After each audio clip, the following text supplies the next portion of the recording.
दोस्तों अपन complete digital marketing का course सीख रहे हैं। अब इस कोर्स में क्या है कि जैसे आपको डिजिटल मार्केटिंग के रिगार्डिंग वीडियोस बहुत सारे इंटरनेट पे मिल जाएंगे। इस कोर्स में सबसे जरूरी चीज अगर कोई चीज सीखना है ना, तो वो होता है आपके फंडामेंटल्स। अगर आपने डिजिटल मार्केटिंग के फंडामेंटल अच्छे से समझे, तभी तो आप एक अच्छे डिजिटल मार्केटर बन पाओगे। वरना मेटा एड कैसे चलाना है, गूगल एड कैसे रन करना है, एसईओ कैसे करना है, वेबसाइट डिजाइन कैसे करना है, ग्राफिक्स कैसे होना चाहिए, तो यूट्यूब पे बहुत सारे वीडियो पड़े हुए हैं। और मैं भी एक अनदर ट्रेनर हूँ जो आपके लिए यूट्यूब पे वीडियो ला रहा हूँ। लेकिन मैं चाहता हूँ कि आप लोग उसको बेसिक से स्टार्ट करो और पूरा प्रॉपर तरीके से समझो। तो आपका जो पहला सब्जेक्ट है वो अपने स्टार्ट किया है, वो मार्केटिंग फंडामेंटल्स के किए हैं, राइट। आई नो ये थोड़ा सा थ्योरेटिकल हो जाता है, but at the same time ये आपको समझना बहुत ज्यादा जरूरी रहेगा। तो आज ऐसे ही अपन किसी कंसेप्ट के बारे में बात करेंगे। तो आप लोगों ने सुना होगा एक कंसेप्ट जिसका नाम है Ps of marketing, right. Marketing के अलग अलग तरीके के पीज होते हैं। तो चलो यहाँ पे डिस्कस करते हैं। तो जैसे मैंने यहाँ पे आपके लिए कुछ लिखे हैं, 4 पीज ऑफ मार्केटिंग, राइट। अब ये क्या चीजें होती है इसको समझने का अपन कोशिश करते हैं। जैसे मैंने यहाँ पे लिखा है 4 पीज ऑफ मार्केटिंग। तो सबसे पहली जो मार्केटिंग में चीज आती है वो आपके लिए आएगी। सबसे पहली चीज क्या आएगी आपके लिए? आपके लिए तो सबसे पहली चीज आएगी वो आएगी यहाँ पर प्रोडक्ट। ठीक है। तो सपोज करो आपके पास कोई क्लाइंट आ गया और वो क्लाइंट आके बोल रहा है कि अजय जी हमें तो मार्केटिंग करानी है और हमारा नया प्रोडक्ट हम लॉन्च करने वाले हैं। या आप खुद अपना नया प्रोडक्ट लॉन्च करने का सोच रहे हो, राइट। या जैसे मैंने अभी अपना एक कोर्स निकाला है SMM 21 डेज का, जिसमें मैं 21 डेज के अंदर कंप्लीट सोशल मीडिया मार्केटिंग सिखाऊंगा, राइट। तो जब वो कोर्स मैंने निकाला है तो उसको मैंने सोचा कि यार इस ये प्रोडक्ट कौन सा निकाल, जैसे एसईओ का भी निकाल सकता था, वेबसाइट डिजाइन एंड डेवलपमेंट का भी निकाल सकता था, परफॉर्मेंस मार्केटिंग का भी निकाल सकता था, कैनवा ग्राफिक डिजाइन का भी, बहुत सारे मॉड्यूल्स में निकाल सकता था। SMM 21 डेज ही क्यों निकाला? तो सबसे पहले आपको कुछ डिसाइड करना पड़ता है, तो आपका प्रोडक्ट डिसाइड करना पड़ता है, राइट। अगर आपका प्रोडक्ट डिसाइड हो चुका है तो उसके बाद फिर आपको ये समझना पड़ेगा कि अब आगे क्या किया जाए। तो उसके लिए आपको उसके और भी स्ट्रेटेजी बनानी पड़ेगी।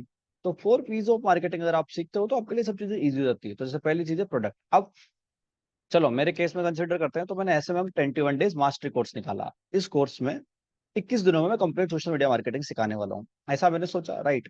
अब जब मैंने सोच लिया तो फिर इसकी प्राइस आएगी कि भाई देखो आपने सोच तो लिया, अब इसकी प्राइस क्या हो सकती है। और जब मैं प्रोडक्ट की बात कर रहा हूँ तो प्रोडक्ट कैन बी एनीथिंग, कोई सर्विस हो सकती है, राइट। जैसे मेरा तो डिजिटल एसेट भी नहीं है, मैं खुद लाइव आकर 21 डेज के लिए पढ़ाऊंगा। ये मेरा 21 डेज का प्रोडक्ट हो गया कि मैं ऑनलाइन लाइव लेक्चर लूंगा और उसमें बच्चों को पढ़ाऊंगा। तो ये मेरा 21 डेज के लिए प्रोडक्ट हो गया। हो सकता है किसी ने कोई वाटर बोतल नहीं निकाली हो मार्केट में, हो सकता है किसी ने कोई लिपस्टिक की ब्रांड निकाली हो मार्केट में, नहीं कोई शू की ब्रांड हो, right. It depends according to the product. तो प्रोडक्ट क्या है पहले वो समझना बहुत ज्यादा जरूरी है जब हम मार्केटिंग की बात करते हैं, राइट। अब उसके बाद उसका प्राइस। अब उसका प्राइस कैसे रखना है, तो प्राइसिंग की भी स्ट्रेटेजीज अलग अलग होती है कि स्कीमिंग प्राइसिंग रखना है, राइट। वैल्यू बेस्ड प्राइसिंग रखना है। जैसे आईफोन है, आईफोन का वैल्यू बेस्ड प्राइसिंग है कि जब भी आता है फिर वो एक नया सेक्शन निकाल देते हैं, पुराने वाले को बंद कर देते हैं, फिर वैल्यू बढ़ा के दे देते हैं, राइट। जबकि एंड्रॉइड में कैसा चलता है कि कोई फोन लॉन्च हुआ 25,000 रुपए का, फिर वो बाद में 20,000 रुपए का हो जाता है। तो ये सब सीखेंगे अपन आगे। लेकिन यहाँ पर जो मेन मोटिव है अपना वो है कि प्राइस। अब सेकंड नंबर पे प्राइस डिस्कस करनी है। जैसे मैंने मेरे कोर्स की जो प्राइस है वो 4,000 रुपये रखी हुई है, राइट। जो ऑनलाइन वाला बेच है मेरा, उसकी प्राइस मैंने 4,000 रुपये। अब यही क्यों रखी हुई है, तो मैं जैसे जयपुर से हूँ, तो मैंने देखा कि आसपास जो भी सोशल मीडिया मार्केटिंग पढ़ा रहे हैं वो 1 महीने का कोर्स निकाल रहे हैं और उसमें वो लोगों को 12,000 15,000 रुपए ऐसा कुछ चार्ज कर रहे हैं। और जो मैंने इंटरनेट पे देखा, पहली बात तो कोई 21 डेज का सोशल मीडिया मार्केटिंग नहीं पढ़ा रहा। और जो लोग थोड़ा बहुत मेटा एड्स और इनके बारे में बता रहे हैं वो 3 3 घंटे की वर्कशॉप कर रहे हैं, उस वर्कशॉप के वो 299 199 वैसे ले रहे हैं।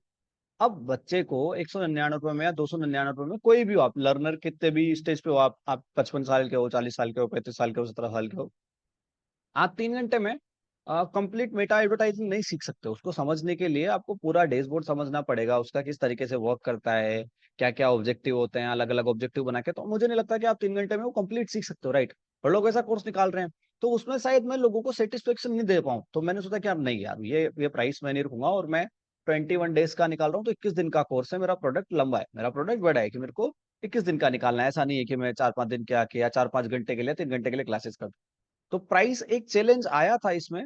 फिर मैंने सोचा कि लोगों के लिए प्राइस ऐसी होनी चाहिए। अब मैं इसका रखने को 12,000 भी रख देता, 15,000 भी रख देता, लेकिन क्या ऑनलाइन कोई, जैसे मैं जयपुर में हूँ, कोई ऑनलाइन बेंगलोर में बैठ के, इंदौर में बैठ के क्या 4,000 रुपये दे पाता मेरे को? तो मेरे को सोचना पड़ेगा कि ट्रस्ट वाला फैक्टर बीच में आ जाएगा। तो मेरे को ऐसी प्राइस में आना पड़ा जहां पर लोग ट्रस्ट भी कर सकें, अपनी जेब से निकाल भी पाए और वो काम भी हो जाए। तो फिर मैंने डिसाइड किया प्राइसिंग, राइट। अब मैंने थर्ड पॉइंट पे फिर डिसाइड किया प्लेस। अब देखो, जब आपका प्रोडक्ट डिसाइड हो चुका है, प्राइस डिसाइड हो चुका है, तो अब आपका प्लेस भी तो डिसाइड होगा। प्लेस का मतलब अब जैसे मैं आपको बताऊँ, मैंने 2 बैच चलाए, मई में 1 बैच चला, 1 बैच जून में चला, उन दोनों बैच में अच्छे स्टूडेंट्स मेरे पास आ गए, इस 4000 वाले बैच में, राइट। अगर मैं पहले दिन ही अपने प्लेस, जैसे मैं एडवर्टाइजिंग का जो मेरा चैनल होता है या प्लेस होता है, वो मैं बेंगलोर सेलेक्ट कर लेता है, या मैं ऐसा सपोज करो तमिलनाडु सेलेक्ट कर लेता है, या तमिल में राइट, ऐसे कुछ जगह में सेलेक्ट कर लेता, तो शायद मेरे पास कन्वर्जन नहीं होता, क्योंकि वहां पर ट्रस्ट का फैक्टर बीच में आया था। मैंने सबसे पहले चुना जयपुर को। मैंने जयपुर में क्यों चुना? क्योंकि जो भी जब भी कोई मेरा एड दिखेगा, तो वो इंटरनेट पे मेरा नाम सर्च करेगा, मतलब मेरी कंपनी का नाम डिजिटली सिंपली, जो मेरा इंस्टीट्यूट है, जब वो सर्च करेगा तो उसको मेरे बारे में मेरा इंस्टीट्यूट दिखेगा अलग अलग जगह। और जब वो इंस्टीट्यूट दिखेगा उसको मेरा, तो वहां पर उसको मेरे रिव्यूज दिखेंगे, उससे उसको ट्रस्ट होगा, मेरे फोटोज दिखेंगे, मेरे वीडियोस दिखेंगे, या जब वो क्लिक करेगा तो वो मेरी वेबसाइट पे भी आ सकता है।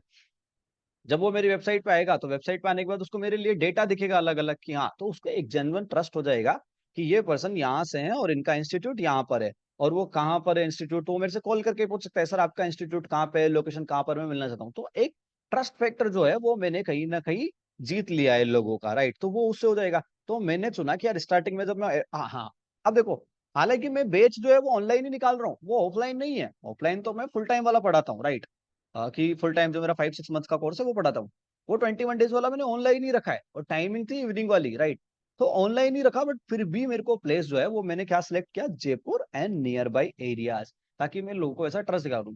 अब 2 बैच वैसे निकल गए, अब थर्ड बैच में ऑटोमेटिकली ब्रांडिंग होने लग गई। अब अहमदाबाद से और वहां से भी बच्चे आने लग गए। क्यों आने लग गए? क्योंकि अब इंस्टाग्राम पे भी हम पॉजिटिव काम कर रहे हैं, तो जब कोई हमारा इंस्टाग्राम अकाउंट दिखता है, तो उनको लगता है कि हाँ यार, यहाँ से भी है, तो फिर अब वहां से भी ऑर्गेनिक आपके पास लीड्स आना स्टार्ट हो गया है। बट इनिशियली जो प्लेस मैंने चुना अपने आप को प्रमोट करने के लिए, वो चुना मैंने जयपुर, ठीक है। तो जैसे ये इंस्टाग्राम अकाउंट है हमारा, राइट। अब इस पर देखो, आप इस पे तो डालते हैं रील वगैरह, और फिर आप शायद यही वीडियो देख के मेरा यूट्यूब पे आए हो। यहाँ पे देखो 3819 फॉलोअर हो गए, और बहुत सारे मैसेज हमें यहाँ पे आते हैं। तो इसी तरीके से सब चीजें होती है। चलो, अब यहाँ पर जो लास्ट स्टेज है वो है आपका प्रमोशन। अब यहाँ पर है जब आपका मार्केटिंग का काम आ रहा है। मार्केटिंग का काम मतलब प्रमोशन के लिए कौन सा चैनल देना है। मतलब हो सकता है कि कोई इंसान सोच रहा हो प्रिंट एड पे, जैसे न्यूज़पेपर वगैरह में देना है, राइट, तो हो सकता है, राइट, ठीक है। कोई डिजिटल सोच रहा हो। अब जब डिजिटल सोचेगा, तो यहाँ पर आ रहा है आपका मार्केटिंग का मेन हिस्सा। तो प्रमोशन पे आने पर अपना जो सब्जेक्ट अपन पढ़ रहे हैं डिजिटल मार्केटिंग, वो यहाँ पर आएगा। तो अब देखो, जब आप कोई भी आपके पास क्लाइंट आता है, या आप खुद अपना प्रोडक्ट लॉन्च करना चाहते हो मार्केट में, या खुद अपनी डिजिटल मार्केटिंग करना चाहते हो, तो आपको ये समझना पड़ेगा कि आपका प्रोडक्ट क्या है, इसकी प्राइसिंग में क्या रखूंगा, ये कौन से प्लेस है जहां पर मैं प्रमोट करूंगा, या इसको डिस्ट्रीब्यूट करूंगा, या इसको पोजिशनिंग करूंगा, राइट। फिर प्रमोशन के मेरे चैनल्स क्या हो सकते हैं भाई। अगर आपके पास ज्यादा पैसा है, आपको अच्छा मेगा बजट है आपका, तो आप टीवी वगैरह पे भी एड दोगे। आपके पास और भी ज्यादा पैसा है, आप 360 करना चाहते हो, तो आप प्रिंट से डिजिटल एफएम रेडियो वगैरह इन सब पे भी एड दोगे, राइट। तो तरीके अलग अलग है। आपके पास लिमिटेड पैसा है, तो आप सिलेक्टेड चैनल करो। अब जैसे डिजिटल आ गया, अब डिजिटल में भी हो सकता है कि आपका जो चैनल रहेगा वो क्या हो सकता है, डिजिटल में भी आपका जो चैनल रहेगा वो हो सकता है इंस्टाग्राम हो, या फिर वेबसाइट के ब्लॉग वगैरह लिखना हो, राइट, वो भी तो एक प्रमोशनल स्ट्रेटेजी है। या हो सकता है यूट्यूब वीडियोस हो, तो वो फिर डिसाइड होता है कि कौन सा रहेगा। तो ये होते हैं आपके 4 P's ऑफ मार्केटिंग। मतलब आप पूरा का पूरा ये डिसाइड करते हो कि हमारा प्रोडक्ट कौन सा है, प्राइस क्या रहेगी, प्लेस कौन सा है, प्रमोशन कौन सा है। अब प्राइस कैसे डिसाइड करते हैं, इन सबको लेके, यही मार्केटिंग फंडामेंटल है, इन सबको लेके मैं आपके लिए डेफिनेटली वीडियो लाऊंगा आगे भी। तो ये था आपका लेक्चर आज मार्केटिंग फंडामेंटल का। तो देखो, इस कोर्स में ना पूरा डिजिटल मार्केटिंग कवर किया जाएगा। तो मैं आप सबसे चाहता हूँ कि अगर आपको ये कोर्स अच्छा लग रहा हो, तो प्लीज आप सब्सक्राइब कर दो। इससे क्या होगा, मेरे को मोटिवेशन मिलेगा आपको पढ़ाने का, राइट। एंड उससे चीजें और भी बेटर होगी, मैं डीपली आपको कंसेप्ट सिखा पाऊंगा और समझा पाऊंगा। तो आई होप आप सब इसको सब्सक्राइब करोगे, और मिलता हूँ आपसे अगले लेक्चर में। तब तक सब ध्यान रखो।